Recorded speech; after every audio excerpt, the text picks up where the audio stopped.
Hi everybody, it's the 11th of July 2024, which means that yesterday on PC Update 30.2 went live, and it's going live on console next week on July the 18th. And this is quite an interesting one because we see the return of tactical gear, which is interesting. But before we get started, I thought we'd have a quick look at the state of PUBG as well, because it's in quite a healthy state at the moment.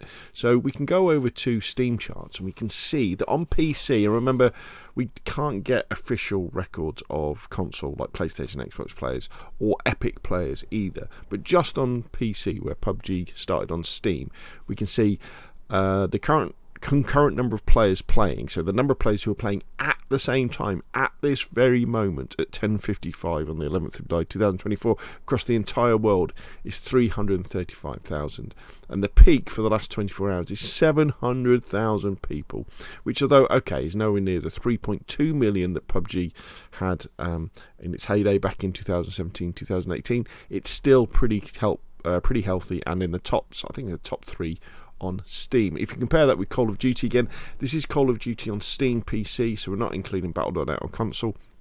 We can see that the 24-hour peak is 78,000. All-time peak was 488, but that would have been like on the launch weekend, that kind of thing. So PUBG is in a nice state, and as you can see, there's been lots of gains over the last year. So yeah, so it's doing all right. So let's see what patch 30.2 brings.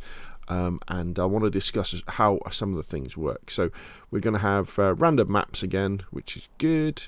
And here we go. So gameplay. The following update applies to the normal match and custom match, not ranked. Several useful tactical items are making a return with adjustments. So the first thing, the tactical pack. I wish they didn't call it the tactical pack, because you think, well, I mean, they're all tactical items.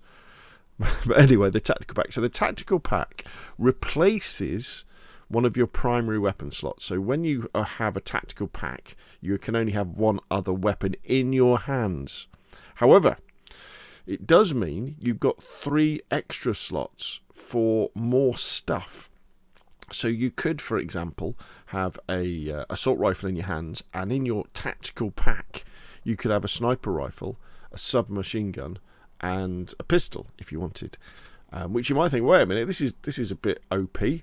This means that I can carry lots of weapons, which is true, you can. However, they balance this in quite a clever way, in the fact that when a gun goes into the tactical pack, it loses any ammunition that's in its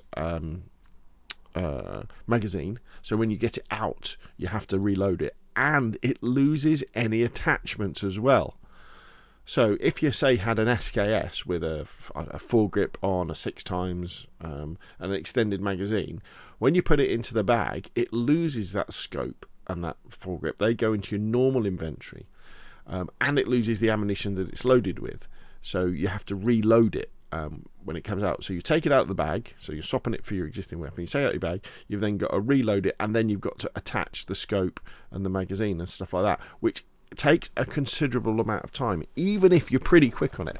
It's not like you could be running along with your assault rifle and then see, a car in the distance, and you thought, or car coming towards you, and you're thinking, I'm going to snipe the driver of this one, because you go and you're, wait a minute, I've got my gun out. Wait a minute, now I need to attach the I need to attach the scope, and then I need to reload it. That's going to take you 2, 3, 4, 5 seconds to do all this stuff as a minimum. So that's the kind of the way they're balancing it. So it's not that brilliant in terms of things like that. I guess it could be useful in situations where it was like you were swapping your so your main weapon was a sniper rifle that had all the bits already on it, and you're swapping for a submachine gun or an assault rifle where you're just going to use the iron sights, because then you just have to reload it, and that wouldn't be too bad. However, the problem is, again, once you've swapped to your submachine gun or your assault rifle, which hasn't got anything on it, and you're using the iron sights, if the sniper rifle's gone into the tactical pack, all the bits have come off it. So then you've got to put them back on again when you want to use it again. So it's useful, but probably I can imagine I would use something like the tactical pack in a situation where you've got like an all-purpose weapon, like the M416 or the Beryl or something like that. Maybe with like the 2x on or something like that, or even the is it the cantilever sight, the one where you can flick it over, so you could put like a 4x or a 6x on and then flick it over, so you've got your red dot. I could imagine using it like that, and then filling up the tactical pack with smoke grenades, and frag grenades. So so at the end of especially in solos, so at the end of the game, you could come into the end game with loads of smoke grenades to lob around to protect your position, that sort of thing. I could imagine doing something like that. So they have balanced it. So EMT Gear, so that's the hospital one. Again, it takes up a primary weapon slot. And what this does is the usage time of heal items have been slightly reduced. Medkit 4 seconds, first aid kit 3, bandage 2, battle kit ready 4. The revival speed of teammates has been changed from 8 seconds to 5 seconds. So again, it's taken up a primary weapon slot. Not that great probably to use in solos, but in squads, absolutely. You can be the medic, can't you?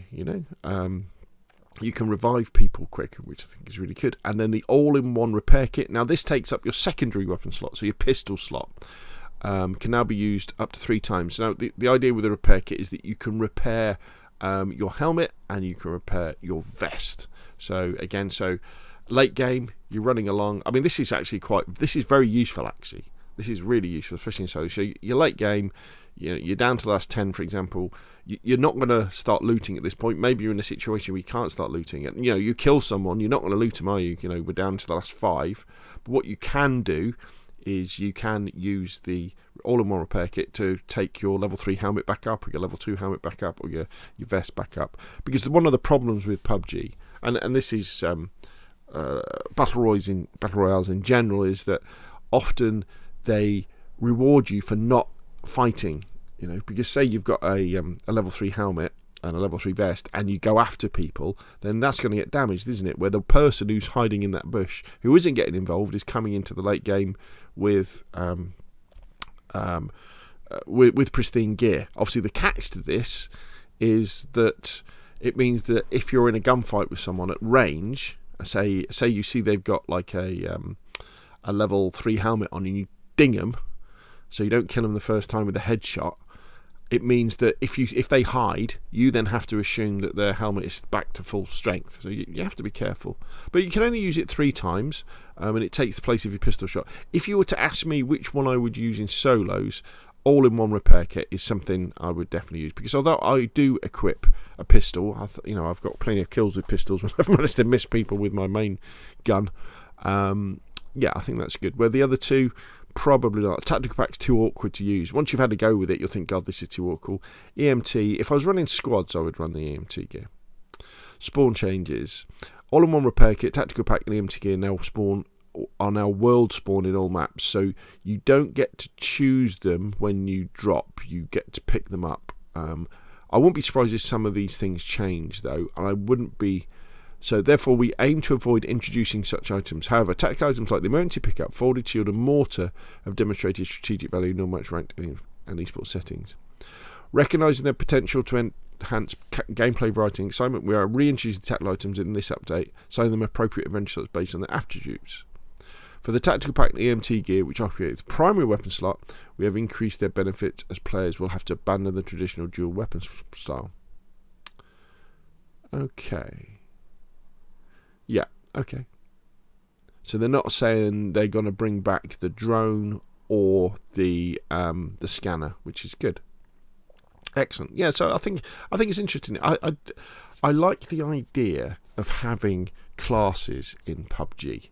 I think there's nothing wrong with having a medic class and having, I guess you could say the tactical pack guys like the mule, isn't it? You can carry extra stuff for everybody else, more weapons, more grenades, all that sort of stuff. The repair, yeah, and even the repair kit actually, because that means you're the engineer. If say your top player who's got in your squad who's got a level 3 helmet and level 3 vest, you can say, right, I presume if they drop it, you could then repair it with the all-in-one repair kit. So that would be useful, wouldn't it? So yeah, but don't bring back things like the drone. Well, I mean, they were fun to use, but the scanner was the one, wasn't it? That was the one we really didn't like. And then we have the new crafter pass, as they call it now, where you've got the Lamborghinis. There's a Lamborghini sports car and there's a Lamborghini SUV that you can get. I understand that these are incredibly expensive to get if you want to go through. And to be honest, I've never really understood how the crafting works in PUBG now, where you have to collect things and craft things and get different things to eventually end up with something. It's a bit weird, isn't it?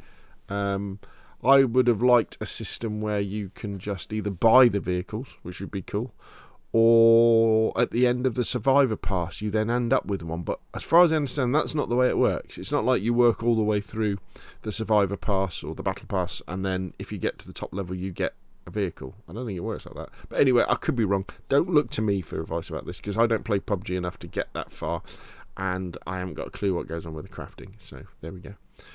Clan system is coming back, or starting. Have plenty of friends but not enough BP to create your own clans. This is your chance. During update 3.02, the cost of creating a clan will be 4,500 BP. Brilliant. So I can create some. I think I've got 150,000 BP, so I can create a clan. Easier looting. Introducing several improvements to make looting even easier. The availability, remaining count, and cooldown of items on the floor and in your inventory will now be displayed. Oh, that's good. So you can see, so you've got the cooldown for the emergency pickup, cooldown for blue chip, how many repairs you've got in the air repair gun, and how many charges you've got left in your stun gun. Very good. Gear recommendation. The gear recommendation feature will now highlight gear with high durability, even if it's the same level as your current gear. So that's good. So again, maybe you haven't noticed that your level 2 vest has been damaged. Now you'll be able to see, oh right, wait a minute, yeah, why is that tick there? Oh, I'm damaged, let's swap to that one. Yeah, nothing wrong with that. When you open your inventory and drag nearby items into it, the inventory area is now more clearly displayed. Additionally, a new UI has been added for items being dragged into the inventory. Good. Attachments. The suggestion UI now highlights the slots where attachments will be equipped. When unarmed, attachments will be equipped to the first available weapon. When armed, attachments will be equipped to the weapon you are currently holding. Different UIs will be displayed for available slots and the slots where attachments will be equipped. The suggestion UI will be displayed across all areas of the inventory screen. I guess we'll have to play around with that to see what that means. You can now move items directly from loot crates to the trunk. The UI for... Oh, right, okay, so that's on a vehicle. The UI for sorting nearby items has been updated. When looting... with your inventory open, if a new throwable you want to swap for an existing throwable exceeds your inventory weight, it will automatically replace your existing throwable. Oh, that's good. So you won't just get stock. Now, this is really interesting. You can now check out 2D replay from the career match highlights, which is really good. You used to have to go to third-party websites for this. I used to do videos about this. I might do them again. Because, yeah, it's just really good. So what will happen is you can just select play, you choose the speed, and you'll see all the players coming in, and you can follow yourself. And it's really good to see, especially like in the end game. Even if you win or even if you lose, you can look at, okay, so what was wrong with my position there? You know, maybe you made a decision based on thinking that someone was in another position. Or where did that person come from? And you can follow them through their progress through the map. Hopefully, the way it normally works is you can follow any player through their progress until they die. Be interested to see how it does with bots as well. Available information, match details and the last list of players in the match, maps, players, engagement zones and care packages, detailed information for specific players, variable playback speeds. Excellent. Yeah, I'm looking forward to looking at that if I get anywhere near a win again on PUBG. World PUBG New Jeans themed decorations have been removed from Tago. Drone rooms are now unavailable in Destin. Spawn changes. The flare gun has been added to Destin. The spawn rate emergency picker has been slightly decreased in Miramar and Rondo. Fantasy Battle Royale is back in arcade mode. Yeah, great. Fantastic. There's the Crafter Pass. Again, I'm not really sure about that. Special crafting, training mode.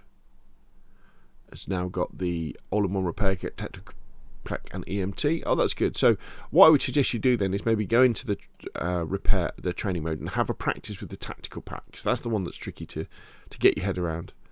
Various bug fixes, and that is that. So there we go. So an interesting update with the return of the tactical items and also the 2D replay for the more strategic among you. That would be good to see how your games went. And live on PC now, coming to console next week. Hopefully this has been useful. If it has, hit like. If you want to be more of the same, press subscribe, and of course I'll see you again soon.